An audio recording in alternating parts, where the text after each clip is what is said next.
Hi, I'm Stephen Tallamy. Now this is going to be quite a short video because... what was that? Is it just me or is there like a clock ticking somewhere? Okay, this must be something to do with Pianobook's world's biggest BRAAM. So if you're ever thinking about a BRAAM, then probably Inception's going to come to mind. This is the original teaser trailer. I've muted the music just in case of a copyright strike. Actually, the music behind this was by a chap named Mike Zarin, who's a sound designer. He created probably the origins of a BRAAM. And probably the most familiar version of this will be the official trailer, which is actually trailer 3. The music from this came from Zach Hemsey, so he was the one who created probably the most familiar sounding BRAAM. But of course, at the same time, Hans Zimmer was composing the music for Inception. And so I would say it's a big collaboration as to where the BRAAM comes from. And obviously, since this point, it has been a major feature in trailers particularly.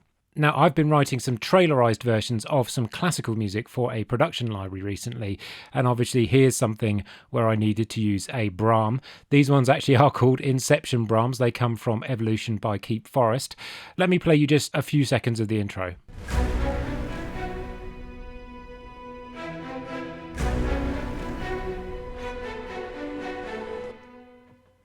And so here are the BRAAMs on their own. I actually quite like layering BRAAMs with real brass sounds as well, particularly stuff from the Abbey Road 1 collection.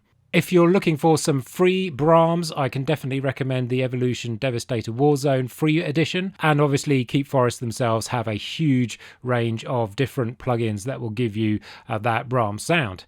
But let's see if we can make a BRAAM using something else. And I have just the thing in mind, my coffee machine. So what I've got set up here is a condenser microphone and also a contact microphone.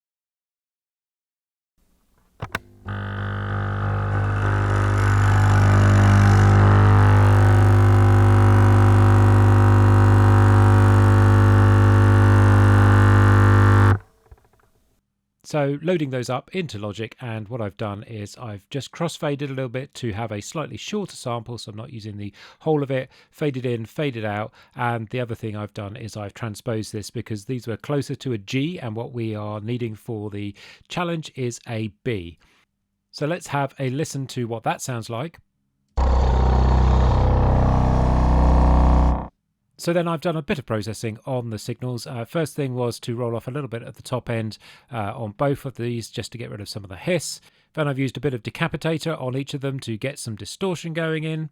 On the condenser mic, I added a bit of stereo width using the stereo spreader. And then I've used the enveloper to create a slight attack on the very beginning of the note. So to really get us where we want to go, I've added some black hole reverb and also some fab filter with a fairly long release time. And I've sent the two signals into a bus that is then sending a little bit into each of those two reverbs. And this is what the result sounds like.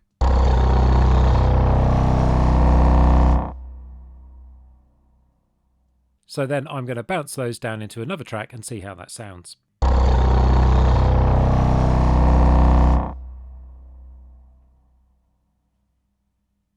What I like about these challenges is they're just a good way of making you think about how to create your own sounds to stand out and be unique. I'm sure there are trailers out there for some of the biggest movies that have been made with sounds from people just banging their dustbins at home. If you've enjoyed this video, then please do give it a thumbs up, share and subscribe, and I'll see you on the next one.